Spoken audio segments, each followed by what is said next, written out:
This is it. Or at least the gist of it. But I can expand on it, I guess. Do you ever have a thing where it's like, I really, really like this thing. It's practically perfect. It fully absorbs me.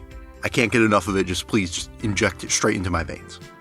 But then someone asks you why that is, and it's like, shit, I don't know. Your mind is completely blank. Like, wait a second, why do I like this thing so much? It doesn't neatly line up with my main interests. I don't know how to pitch it to others. There aren't particular aspects to it that pop out as its strengths. Maybe I could call it a deconstruction of something, but I'm not even certain what that word really means, so yeah, I guess I don't know. For many, that area is where the simple yet ambiguous work of longtime mangaka Mitsuru Adachi rests. Throughout his entire catalog of manga, there's no shortage of overlap. There's a sport, usually baseball, high school romance, usually with romantic tension between childhood friends, and decently often in the form of some extent of a love triangle, a lot of easygoing slice of life, though often loss of a loved one is in there somewhere too, some slapstick comedy, a weird-looking dog named Punch, and some may argue the same character designs over and over again, even though really, Ko's hair is standard, parting in the center with just a few rough patches sticking out. But Hiro's hair parts more unevenly and with more prominent stray strands here on his left side. Tatsuya has a more consistent bangs, only being slightly parted. Keisuke has an even shorter, cleaner cut, and Toma kinda has a Koa Hiro shape, but messier, with little stray strands poking out in every direction. Really, they couldn't be more different. Like, how could people say with a straight face that Katsuya and Kazuya are so similar? I mean, just look at their, nostrils. Even still, the main pieces to his style are very clear, easily identifiable, and seemingly not that special. The generalities laid out here can be quickly found elsewhere. There isn't anything that outwardly and obviously presents itself as immediately creative and unique in his stories. And yet with so many of his works, I can pick them up, even one that I've read before, and think, I'll just read a few volumes to refresh my memory on it, reacquaint myself with the story and pick apart why it worked. Just a few volumes, that's all I finished it again in a week. For an author who can repeatedly have that effect on me, and I assume countless others because while the English market hasn't embraced him much, Adachi is quite popular elsewhere, especially in Japan. He's one of the definitive authors of the 80s and Shonen Sunday in general, alongside Rumiko Takahashi. For a guy that popular, he does a good job hiding why that is. Having these big obvious pieces to his style repeat, to the point that many think of him as having a recipe or formula that he follows with each series. You wouldn't think that would work for long. On paper that would inevitably get old eventually, because if you skim through some of his major works like Touch, H2, Cross Game, what's on the pages won't seem all that unique from each other. You'd end up shaken by the smallest of changes, like, oh my god, the lead woman character in this one has a ponytail! He's really playing fast and loose here. But Adachi balances so many overlapping aspects because there's always more than what's on the pages. His real strength that pulls people in is far less tangible. It's what lays between the lines, between these panels, in the space that he lets his work breathe in more than practically any other author does. He kinda disarms you from expecting much there, because with some of these repeated aspects, like the character designs or the simple, punchy humor that doesn't shy away from the fourth wall, he will be extremely direct with those in minor ways, like jokingly having a character speak in a way that's transparently to get across exposition quickly, or making it clear that some people on the team are just there to fill space, or, why did I get this dog and name it Punch? It's almost as if someone made me. He's not going to beat around the bush, he'll just head straight and give you a wink. And him being so open about some of those aspects to his writing masks the fact that, in the important moments, Adachi is anything but obvious and predictable. His biggest strength is his lack of overtness, letting scenes flow seamlessly, trusting his readers to piece together what his characters are really feeling, always leaving room for the actual nuance of people's realistic emotions. Like the clearest piece to his style that you could easily glance over without seeing what it adds, is his tendency to have these panels, often several pages worth in a single chapter, that are just showing different innocuous pieces of the environment. He'll directly joke via his common fourth wall breaks that these are just to fill space so he can meet his deadline, or that he can toss this work over to his assistants. But as always, it's underselling just how much of a boon it is to these chapters. They're firstly gorgeous, whether it's a shot of the sky, trees, school gate, or shower faucet. They're all peacefully appealing and fit in to give depth to his art and how it complements his occasionally cartoony character designs and framing. It works in tandem with that, but also with the pace and flow of his story. Every read is predominantly so smooth and relaxing, as you have these notable rest stops between scenes that give you more space than the single panel establishing shot or multiple cut-up thin panels that most manga authors will use as transitions instead. Here, it lets you keep moving, but kinda rest your eyes before you actually have to focus and start reading again. And that's one of a few cases where how Adachi presents things feels just as much like that of a film director as it does a comic artist. Like, he understands the strengths specific to his medium. He uses his fair share of page turn reveals, or symmetry within companion pages, and sometimes jokes that are very much in that unchanging shot, newspaper comic style. But overall, there isn't any other author where I can so easily picture how this would all be adapted in motion. Already here, you can feel the camera behind these panels, the editing cuts as he pans over parts of the area, the match cuts, the progressive zoom that fills an entire page as he takes his time with a dramatic reveal, or a zoom jump cut being represented by a small panel we focus on being contained within a much larger panel of its surroundings. He'll also often end a moment on a wordless panel that of course adds something to the current scene, but also transitions to the next one in a way where you can imagine the exact moment in that action that the cut happens. Like, I remember one where this guy is practicing his batting while speaking vaguely about a friend to a girl. And eventually she asks, "Who are you talking about?" And the only panel in response, before switching to another scene, is a shot focusing on his fierce swing of the bat. We, the reader, knew who he was talking about, but his only response, being to swing the bat, tells us further that he is more frustrated with this person than he is willing to let on. He keeps those feelings held in, only being willing to release them in the slightest within the context of the sport they both play. And also, that's just a cool transition. You can picture it in film. You see the bat swing, and right at the end of the whoosh, once it's past its peak velocity, when the blur has just left the shot, smash cut to the next scene. It's a simple, small thing. Like, everyone knows the rule of show don't tell. I'm talking about one tiny panel in a 300 plus chapter series, and in general I'm arguing for the importance of, like, a picture of a sink faucet, you know? But like I said, Adachi isn't overt. His entire deal is stuff not being put into words. To tweak a saying, writing about Adachi is like dancing about architecture. You can't really do it. So to get as close as I can, I have to go into the little things. Otherwise, it's just baseball games and pretty girls. So it is a seemingly minor, but ultimately important thing that his flow, despite being contained to static images, feels as smooth as moving pictures. If I really wanted to stretch the film director parallel, I could also excuse his samey character designs as being like someone who usually works with the same actors across several films, but I won't push my luck, I guess. His work just has a cinematic nature to it. Not in the more traditional Spielbergian sense, with these large-scale, ambitious, wide-open shots that you'd more quickly associate with that idea, but in the just as impressive Edward Yang sense of effortlessly capturing the natural view of the world from down here. Being able to consistently feel the camera like that, to me, has been rare in manga. Fujimoto in his one-shots is maybe one of the other exceptions, but even him, like, that could be cheating, given that basically every panel in Goodbye Eri is literally done from the perspective of a character holding a camera.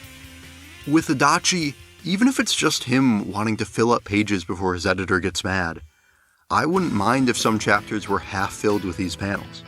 It's what lets his worlds feel alive.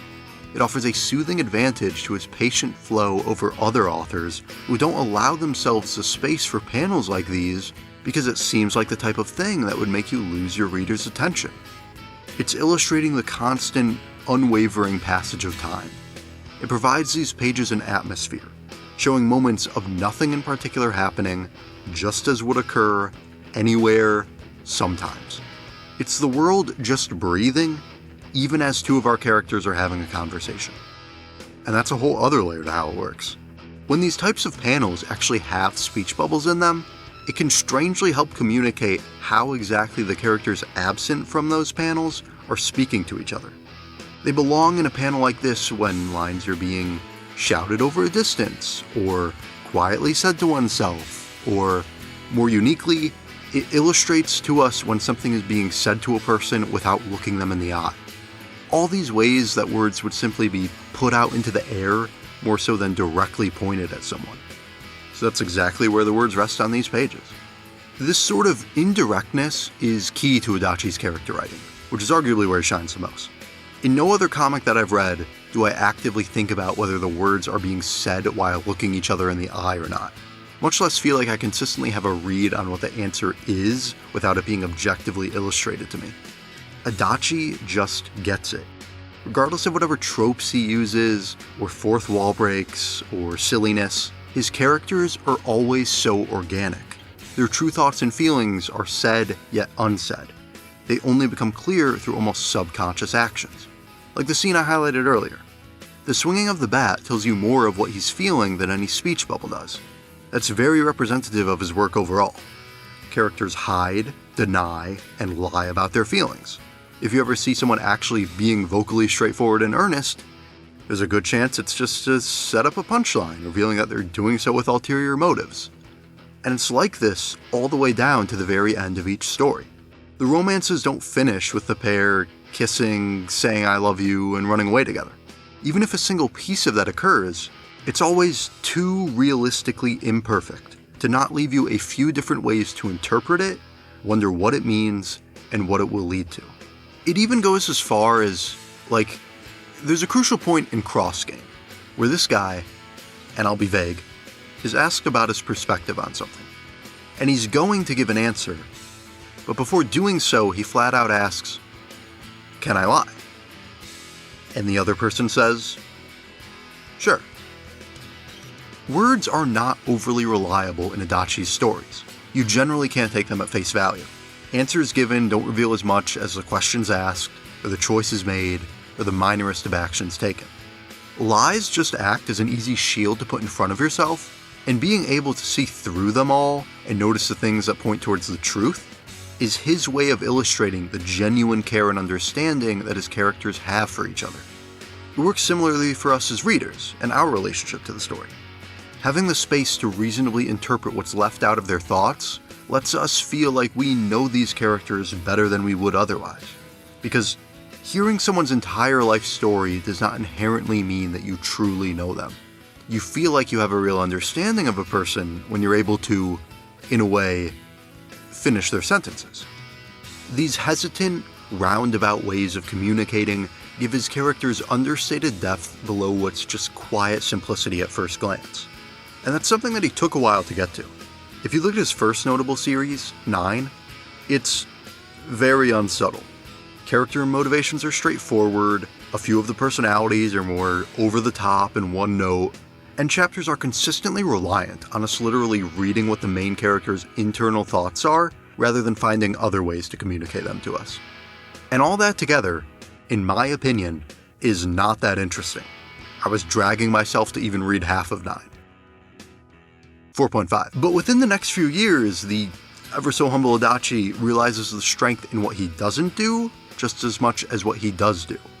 Like in place of these internal thoughts written out, he decides to have the simple speech bubble with ellipses in it to signify that that character is processing something.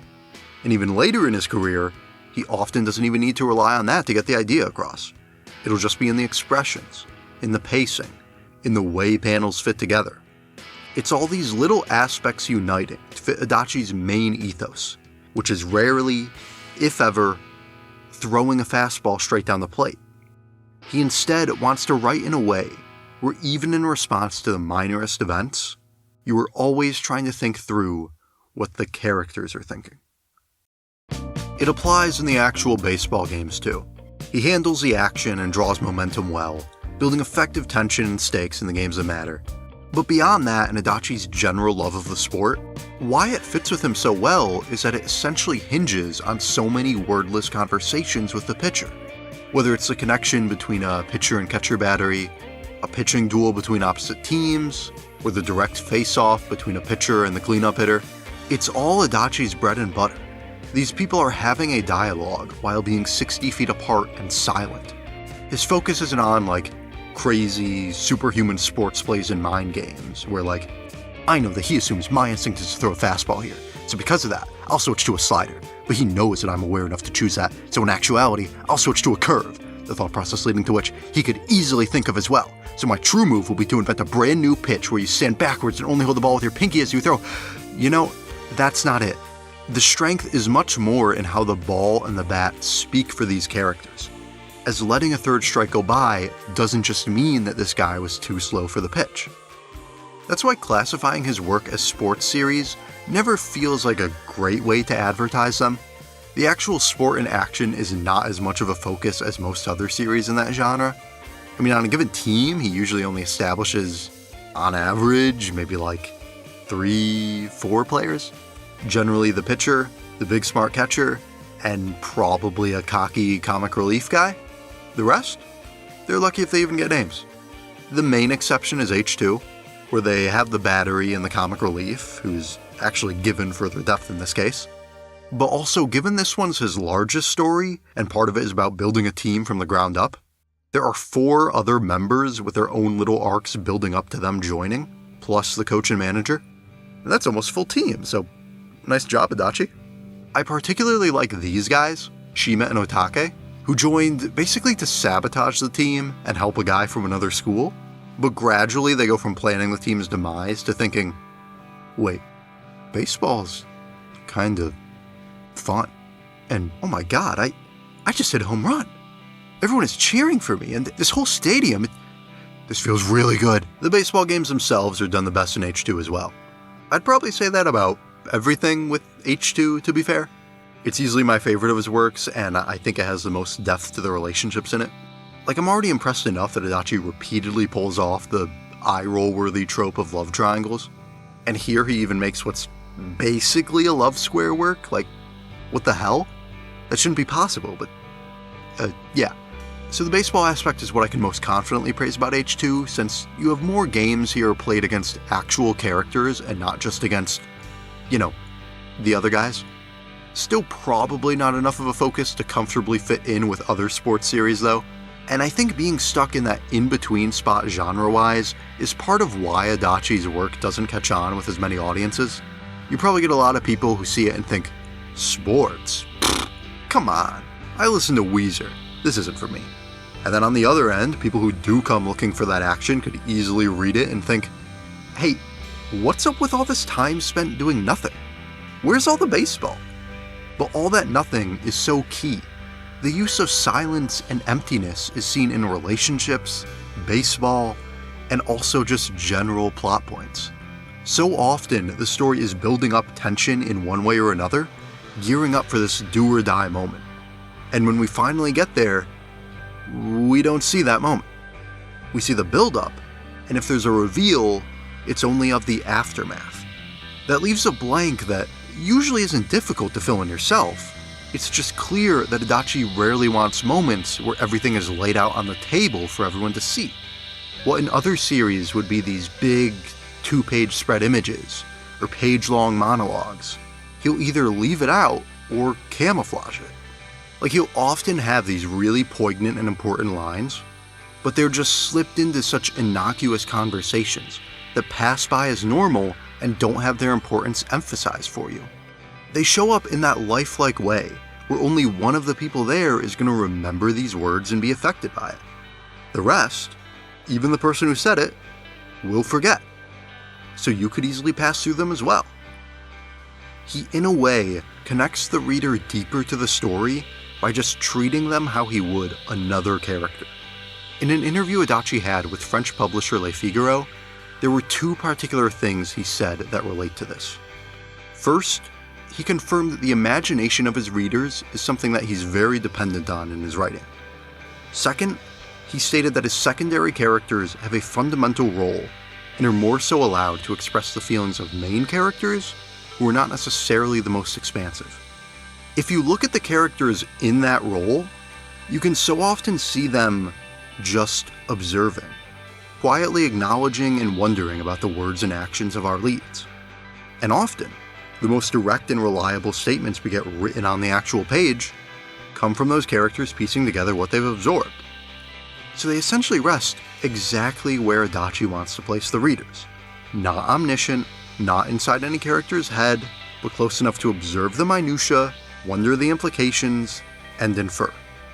It doesn't feel as much like Adachi is actively hiding stuff from you.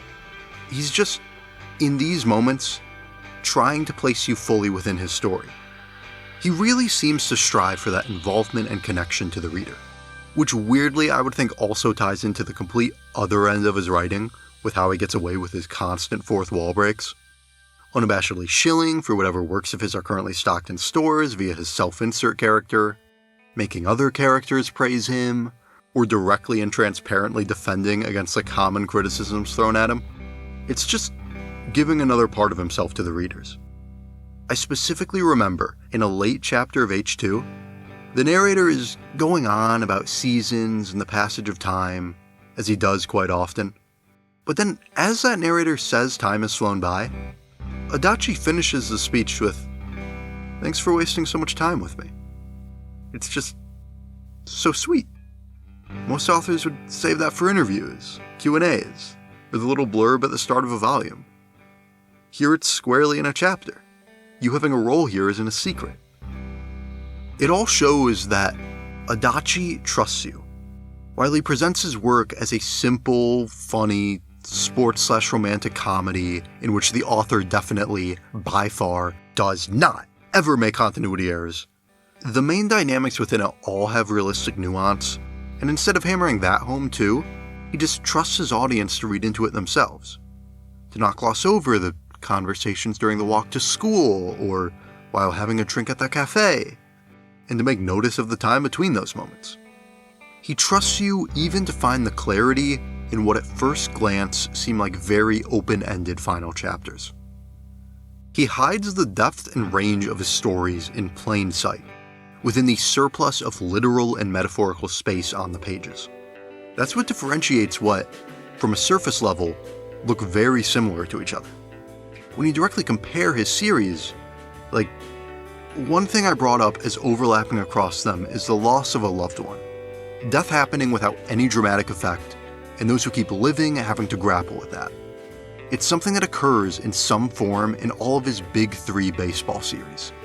But while the blanket concept is there, and the main character of each story at least has some shared DNA in how they're written, each of them in their given circumstances grieves in a completely different way. Blank emptiness, a mixture of depression and anger, masking sadness with humor. No experience is completely shared. The ripples of their differences are felt. These repeated aspects to Adachi's works, the formula, so to speak, are not simply tricks and tools that he whips out to reuse in the same way over and over again. They're just the field of choice that he plays his game on, telling stories where he removes from our view all the grand statements, dramatics, and life-changing moments, to focus on the in-betweens, a place where everything rests on a similar level. The hills and valleys aren't major enough to even divide a story of his up into different arcs.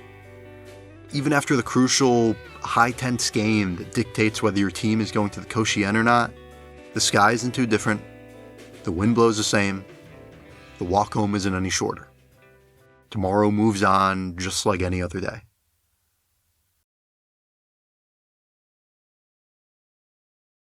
And still, after all this, that just doesn't sound compelling on paper, but it just is. And for a while I was stuck thinking that maybe that's all the reason there was. Like, bear with me, there are a lot of jokes in The Simpsons that do not make any sense. They're funny, but after a few times you try to figure out why that is exactly. Reason out how the joke works, what it means, what's the logic. Why did Lenny say his own name twice when introducing himself, Carl, and Homer? I'm Lenny. This is Carl and Homer. I'm Lenny. Did he want his name to be both first and last? Did he forget he already said his name? Is he stupid? It doesn't matter. It's just funny. So I thought, maybe Adachi's work is one of those things, where it just is what it is. The feeling is always there, and there's not a science to that. But through all this time trying to write this video, banging my head against the wall trying to articulate his strengths, I'm pretty sure I figured out what it is about him that ties all these aspects together and makes them work. What it is that puts him above so many others. It's all because